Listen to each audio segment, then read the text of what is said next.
नमस्कार, ये आकाशवाणी पटना है। अब आप राकेश कुमार सिंह से प्रादेशिक समाचार सुनिए। पहले मुख्य समाचार। चुनाव आयोग आज से मतदाता सूची के सुधार में सहायता करने के लिए राजनीतिक दलों को भेजेगा नोटिस।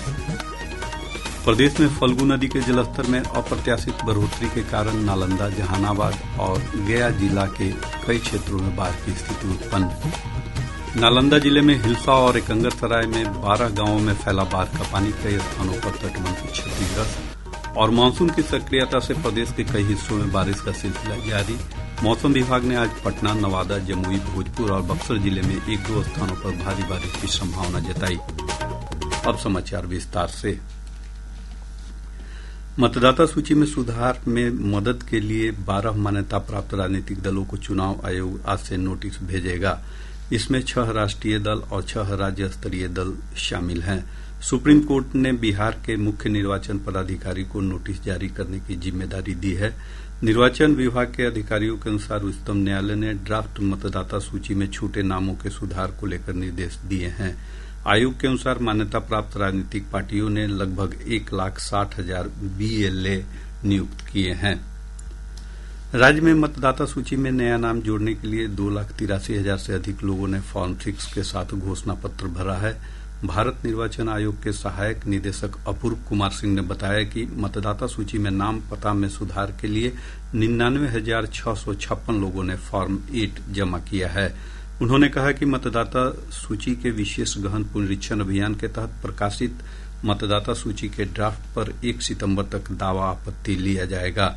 श्री सिंह ने बताया कि कल तक राज्य पार्टी में शामिल भाकपा माले ने 9 दावा आपत्ति दर्ज कराई है। शेष 6 राष्ट्रीय पार्टियों और 5 राज्य पार्टियों के द्वारा कोई दावा आपत्ति दर्ज नहीं कराई गई है।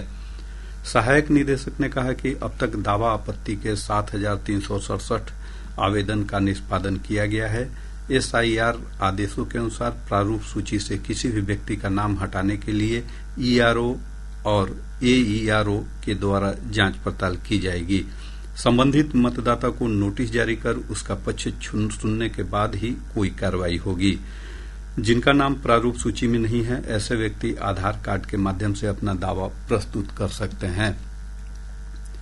देश भर के दिव्यांग उद्यमियों और कारीगरों के उत्पादों और शिल्प कौशल को प्रदर्शित करने के लिए कल से पटना के गांधी मैदान में दिव्य कला मेला की शुरुआत हुई। यह 31 अगस्त तक चलेगा। राज्यपाल आरिफ मोहम्मद खां और केंद्रीय सामाजिक न्याय और अधिकारिता मंत्री डॉक्टर वीरेंद्र कुमार ने 26वें दिव्य कला मेले का उद्घाटन किया। इस अवसर पर बिहार के समाज कल्याण मंत्री मदन सहनी और सांसद रविशंकर प्रसाद भी उपस्थित थे।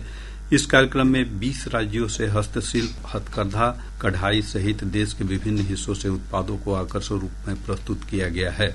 सामाजिक न्याय और अधिकारिता मंत्रालय के दिव्यांग जन सशक्तिकरण विभाग के संयुक्त सचिव राजीव शर्मा ने आकाशवाणी समाचार से बातचीत में कहा कि अब तक आयोजित 25 दिव्य कला मेला से इन विशेष श्रेणी के शिल्पकारों का काफी सशक्तिकरण हुआ है।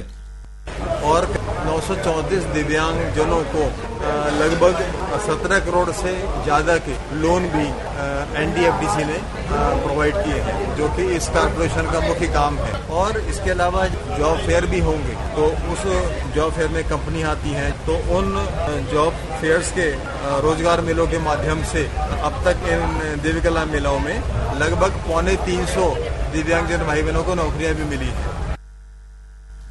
इधर कार्यक्रम को संबोधित करते हुए राज्यपाल आरिफ मोहम्मद खान ने कहा कि NDFDC के माध्यम से ऋण देकर दिव्यांगों को स्वावलंबी बनाना आवश्यक है। केंद्रीय सामाजिक न्याय और अधिकारिता मंत्री डॉक्टर वीरेंद्र कुमार ने नमस्ते योजना की शुरुआत करते हुए कहा कि यह योजना समाज के सबसे मेहनतकश लोगों के जीवन में वास्तविक बदलाव लाने का एक संकल्प है।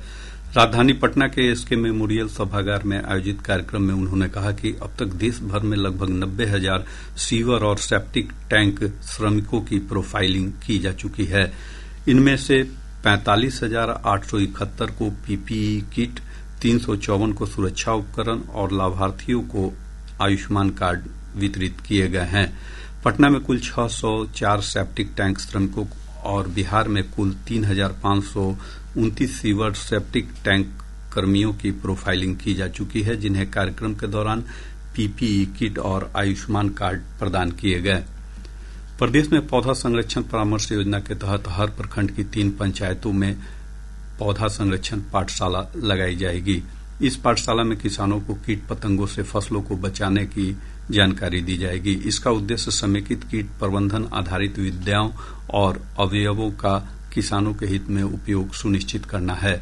कृषि मंत्री विजय कुमार सिन्हा ने बताया कि कीट व्याधि प्रबंधन के लिए जैविक घटकों के उपयोग को बढ़ावा दिया जा रहा है, जिससे फसलों में क्षति को कम किया जा सकेगा।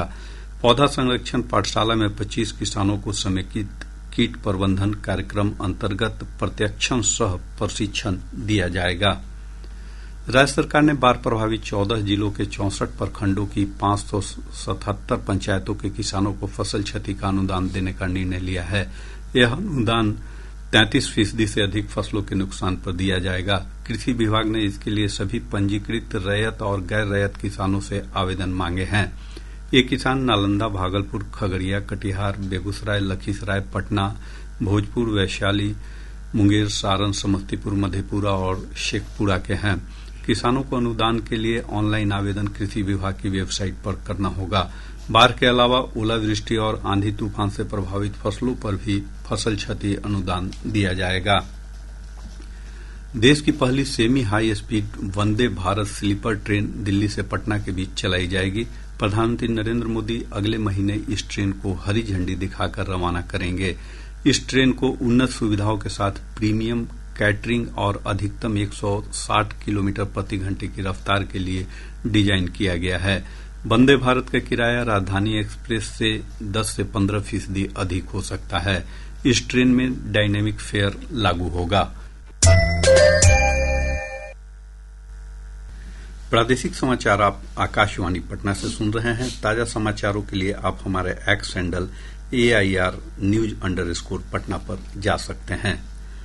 मानसून की सक्रियता से प्रदेश के अधिकतर हिस्सों में बारिश का सिलसिला जारी है। मौसम विभाग ने आज कैमूर, रोहतास, औरंगाबाद और गया जिले में कुछ स्थानों पर अति भारी बारिश को लेकर ऑरेंज अलर्ट जारी किया है। वहीं पटना, नवादा, जमुई, भोजपुर और बक्सर जिले में 1-2 स्थानों पर भारी बारिश की संभावना है। को राज्य के दक्षिण एवं उत्तर पश्चिम भागों के जिलों में अनेक स्थानों पर वर्षा की संभावना है। शेष भागों के कुछ स्थानों पर वर्षा की संभावना है। राज्य के दक्षिण एवं उत्तर पश्चिम भाग के जिलों के 1 या 2 स्थानों पर मेघ गर्जन, वज्रपात और तेज हवा 30 से 40 किलोमीटर प्रति घंटा चलने की संभावना है। राज्य के अरवल, भोजपुर, बक्सर, कैमूर, औरंगाबाद, गया, सारण, सिवान और रोहतास जिलों के 1 या 2 स्थानों पर भारी वर्षा होने की संभावना है। इधर पिछले 24 घंटों के दौरान बक्सर के रघुनाथपुर में सबसे अधिक 92.2 मिलीमीटर बारिश रिकॉर्ड की गई। प्रदेश में फल्गु नदी के जलस्तर में अप्रत्याशित बढ़ोतरी के कारण नालंदा, जहानाबाद और गया जिले के कई क्षेत्रों में बाढ़ की स्थिति उत्पन्न हो गई है। फल्गु में झारखंड से बड़े पैमाने पर पानी छोड़े जाने के बाद जल संसाधन विभाग ने हाई अलर्ट जारी कर दिया है। नालंदा, जहानाबाद और गया जी में काफी नुकसान हुआ है। कई स्थानों पर जमींदारी बांध को नुकसान पहुंचा है। 9 स्थानों पर तटबंध क्षतिग्रस्त होने की खबर है। इधर नालंदा जिले से गुजरने वाली लोकाइन नदी में उफान के कारण हिलसा और एकंगरसराय के 12 गांवों के निचले इलाकों में बाढ़ का पानी फैल गया है। साथ ही कई स्थानों पर तटबंध क्षतिग्रस्त भी हो गए हैं। एक रिपोर्ट। झारखंड में भारी बारिश के कारण लोकाइन नदी का जलस्तर लगातार बढ़ रहा है। इस साल यह तीसरी बार उफनाई है। जहानाबाद के उदेरा बराज से 1,14,000 क्यूसेक पानी छोड़े जाने के बाद जिले के कंगरसराय और हिलसा प्रखंड की स्थिति गंभीर हो गई है। वहीं हिलसा प्रखंड के धूरी बीघा गांव में तटबंध टूटने से सैकड़ों बीघा कृषि भूमि जलमग्न हो गई। केशवपुर मिल्की के पास तटबंध में दरार पड़ने से खतरा और बढ़ गया है। कंगरसराय प्रखंड के केला बीघा गांव में नदी किनारे स्थित एक घर बह गया है। मिल्कीपुर के पास बिहार जहानाबाद मुख्य मार्ग पर लोकाइन का पानी चढ़ जाने से आवागमन ठप हो गया है। प्रभावित क्षेत्रों में सूखा राशन का वितरण किया जा रहा है। नालंदा से आकाशवाणी समाचार के लिए निरंजन कुमार।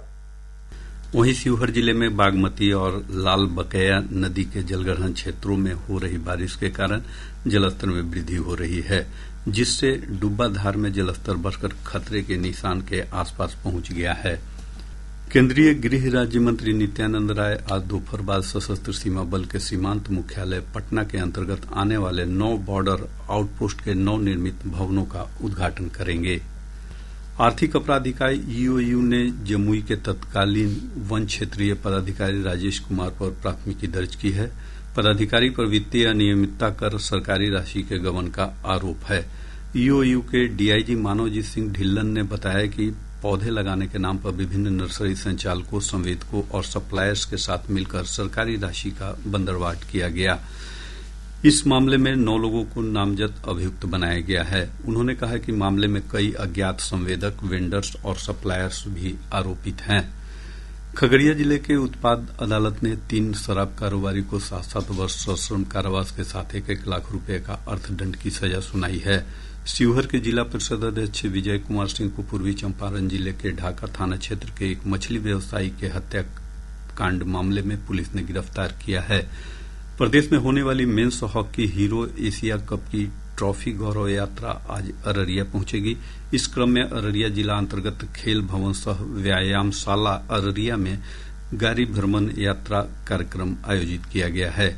रोहतास जिले के नगर थाना क्षेत्र के तकिया मोहल्ले में पुलिस और शिक्षक के अपहरणकर्ताओं के बीच मुठभेड़ में पुलिस ने 7 अपराधियों को गिरफ्तार किया है। पुलिस ने अपहृत शिक्षक दिलीप कुमार को सकुशल बरामद कर लिया है। खगड़िया जिले में पुलिस ने 18 वर्ष से कम आयु के बच्चों के द्वारा ई रिक्शा चलाने पर प्रतिबंध लगा दिया है। पुलिस अधीक्षक राकेश कुमार ने इस संबंध में सभी थानाध्यक्षों को पत्र भेजकर सख्ती से अनुपालन का निर्देश दिया है। पटना जिले के आलमगंज थाना के गायघाट के पास मद्य निषेध विभाग ने एक कार से 218 लीटर शराब के साथ 2 तस्करों को गिरफ्तार किया है। पश्चिम चंपारण जिले के नौरंगिया थाना क्षेत्र के मदनपुर मोड़ पर वाहन जांच के दौरान एक व्यक्ति से 19,000 रुपए की अवैध वसूली में पुलिसकर्मी विकेश को गिरफ्तार किया गया है।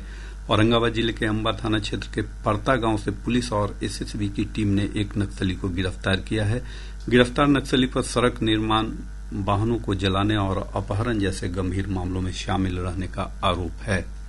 अब पटना से प्रकाशित प्रमुख समाचार पत्रों की सुर्खियां। आज के सभी समाचार पत्रों ने अलग अलग खबरों को प्रमुखता से प्रकाशित किया है।